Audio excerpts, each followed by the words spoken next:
Halo Studio Lovers, salah satu alat perang yang banyak digunakan oleh militer dunia saat ini adalah peluru kendali atau rudal. Senjata ini mampu melumat kekuatan musuh dengan jarak tembak yang sangat jauh. Dan diketahui negara-negara besar di dunia berlomba-lomba untuk memamerkan rudal miliknya agar mendapat citra militer yang kuat. Di Indonesia sendiri, rudal juga telah menjadi salah satu alat perang yang digunakan oleh militer Indonesia. Diam-diam, Indonesia ternyata memiliki rudal penghancur yang kehebatannya sudah diakui dan ditakuti oleh militer di kawasan Asia Tenggara. Hal ini disebabkan karena daya serangnya di darat maupun di udara. Nah, berdasarkan data yang dihimpun oleh tim Studio Langit, berikut ini 6 rudal penghancur milik Indonesia yang kehebatannya diakui di Asia Tenggara. Tapi seperti biasa, jangan buru-buru dulu. Nah, sebelum kita menyaksikan videonya, alangkah baiknya nih kalian menekan tombol subscribe dan aktifkan juga lonceng notifikasinya agar kami dapat mengembangkan channel ini untuk terus memberikan info menarik dari Studio Langit.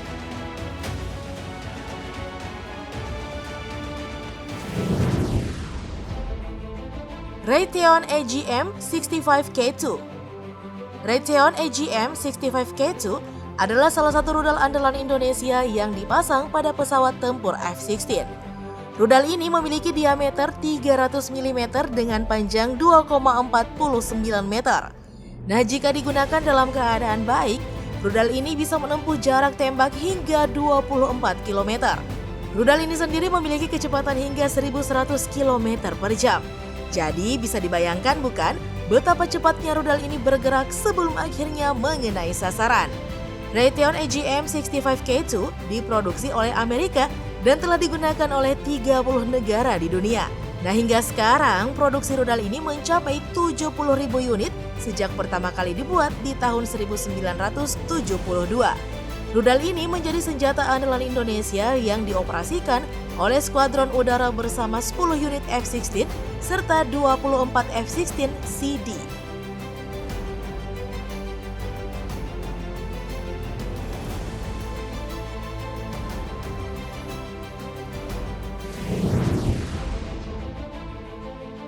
KH-59ME. Dalam sejarah perebutan Irian Barat, Indonesia harus melobi negara besar agar bisa bersaing dengan Belanda. Lalu di tangan Soekarno, Indonesia bisa menerima bantuan senjata dari Rusia berupa rudal yang bisa menghancurkan kapal induk Belanda bernama Karel Doorman. Rudal itu bernama AS-1 Canal. Nah, rudal ini mampu memukul mundur Belanda melalui Saiwar hingga mereka rela melepaskan Irian Barat. Era hebat AS-1 Canal memang berakhir, tetapi TNI ingin mengulang kehebatan itu dengan rudal jenis baru bernama KH-59ME. Nah, rudal ini masih buatan Rusia ya, dan nantinya akan dipasangkan ke pesawat tempur jenis Sukhoi Su-27 dan Su-30. Rudal ini mampu menempuh jarak 115 km dengan kecepatan luncur mencapai 1100 km per jam. Hingga sekarang, senjata ini telah dipakai oleh Indonesia, Tiongkok, dan juga Korea Utara.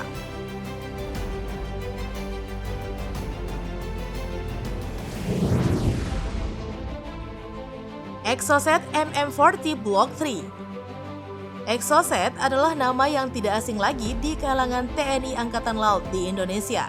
Pasalnya nih, rudal jenis ini telah sejak lama dipakai untuk memperkuat pengamanan di Indonesia. Kemampuannya yang sangat hebat membuat rudal anti kapal ini banyak dipakai oleh Angkatan Laut di seluruh dunia termasuk Indonesia, Yunani, dan juga Peru. Exocet MM40 Block 3 adalah varian baru yang dimiliki oleh Indonesia. Nah, sebelumnya nih Indonesia telah memakai Block 2 dan sering digunakan untuk uji coba.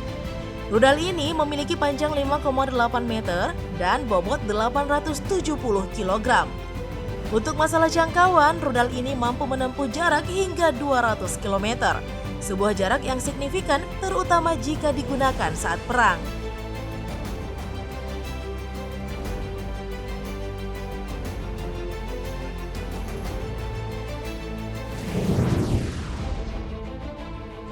R-73. Pada awal tahun 2000-an, lini rudal di Indonesia terbilang masih kalah jauh dengan Malaysia. Bahkan selama 3 dekade nih, negeri ini hanya bertumpu pada rudal lawas yang berusia puluhan tahun.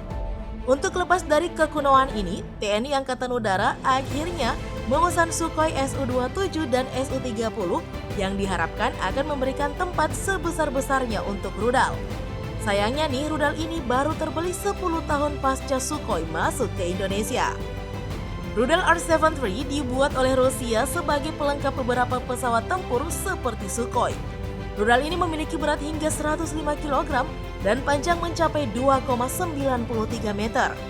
Rudal ini pertama kali dibuat oleh Rusia pada tahun 1984 dan masih berlanjut hingga sekarang.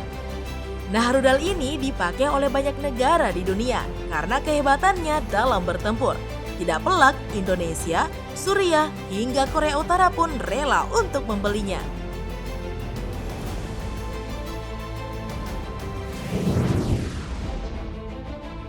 RBS-15 Mk3. RBS-15 Mk3 adalah salah satu rudal multiplatform yang sangat hebat hingga saat ini.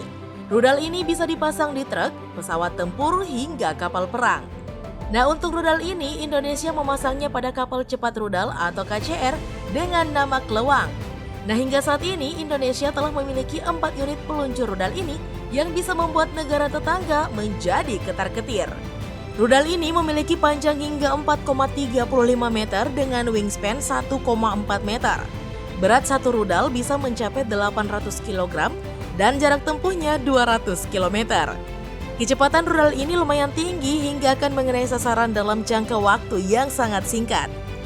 Rudal ini adalah rudal hebat milik Jerman yang nyaris dipakai oleh banyak negara di Eropa seperti Swedia dan juga Polandia.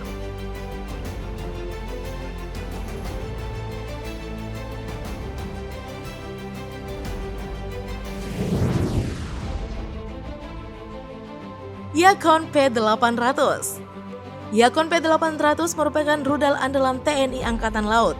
Rudal legendaris buatan Rusia ini mempunyai daya jelajah jarak menengah supersonik strategis generasi keempat yang baru digunakan oleh Rusia, Indonesia, Vietnam, Suriah, dan India. Nah, rudal ini memiliki jarak tembak 300 km atau setara dengan jarak Surabaya ke Semarang dengan berat hulu ledak 200 kg. Selain kecepatannya yang tinggi, sekitar 2,5 kali kecepatan suara, keunggulan rudal ini adalah kemampuannya untuk terbang pada ketinggian hanya 5-10 meter di atas permukaan laut. Ketinggian yang rendah ini sulit ditangkap oleh radar. Di Indonesia, rudal ini ditempatkan di atas kapal perang dan bersifat dinamis, yang berarti dapat digunakan untuk keperluan ofensif maupun defensif. Nah, itulah dia 6 rudal penghancur milik Indonesia yang membuat negeri ini menjadi hebat di Asia Tenggara. Dengan rudal-rudal ini, maka negara lain akan segan untuk memasuki perbatasan Indonesia. Indonesia akan menjaganya dengan sekuat tenaga, bahkan jika keadaan mendadak genting, rudal di atas bisa diandalkan. Yuk share video ini ya, biar banyak yang tahu kehebatan rudal di Indonesia. Nah, Lover, cukup sekian ya informasi yang dapat kami sampaikan. Dan kalau kalian merasa informasi ini sangat berguna, sudilah kiranya kalian memberikan like, komen, serta subscribe channel ini agar kami dapat terus mengembangkan serta menyajikan informasi menarik lainnya untuk kita semua. Thank you for watching.